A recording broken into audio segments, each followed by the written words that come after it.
Macmillan Audio presents The God Gene by F. Paul Wilson. Read for you by Hilary Huber.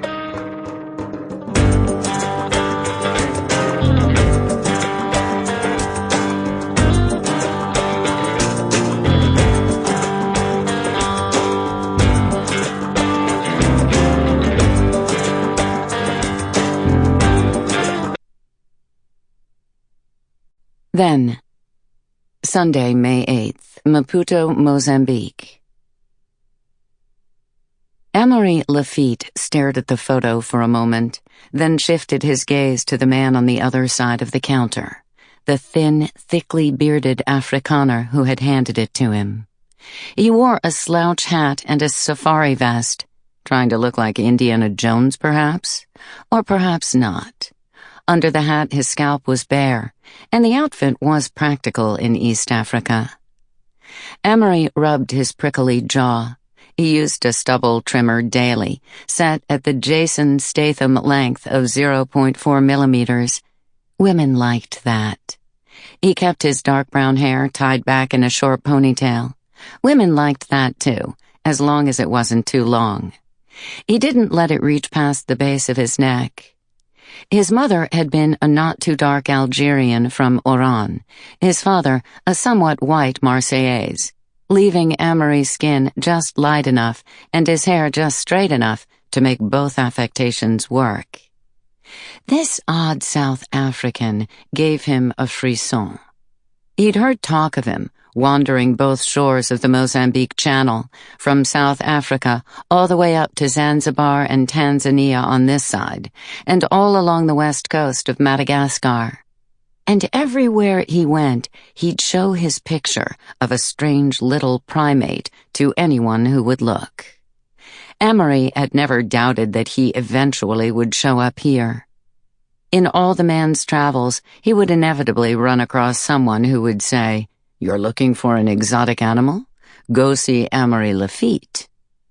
Easier said than done, however. Amory did not make himself too easy to find. He'd grown up on the docks of Marseille and had entered the smuggling trade at an early age. He knew how to keep his head down and stay off the police radar. Eventually, he drifted to his mother's homeland in North Africa, and finally landed here on the east coast of the Dark Continent, where rules were less stringent and the police even more corrupt than in Marseille. Even so, the endangered species he dealt in carried certain risks, such as fines and jail time. The former was tolerable, the latter unthinkable. He never housed the animals where he did business. He moved his signless storefront from time to time and stocked his shop with photos only. And now, in his hand, lay another photo. He looked at it again, studying it more closely this time. No matter that they were among the most endangered vertebrates on the planet, no matter that they made lousy pets, people wanted them. After a while, business fell off as dealers in places like Texas and Florida started breeding them, but it had been great while it lasted. This wasn't a lemur, though.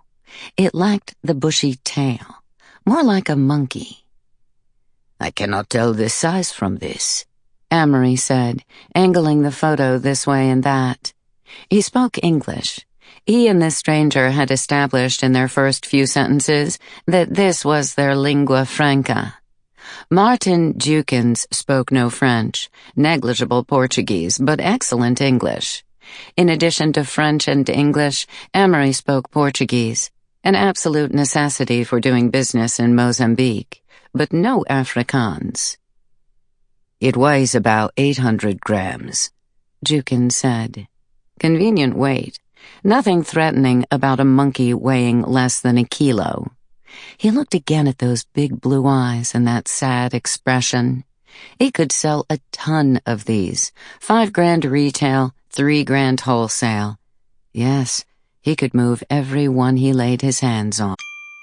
Sample complete. Ready to continue?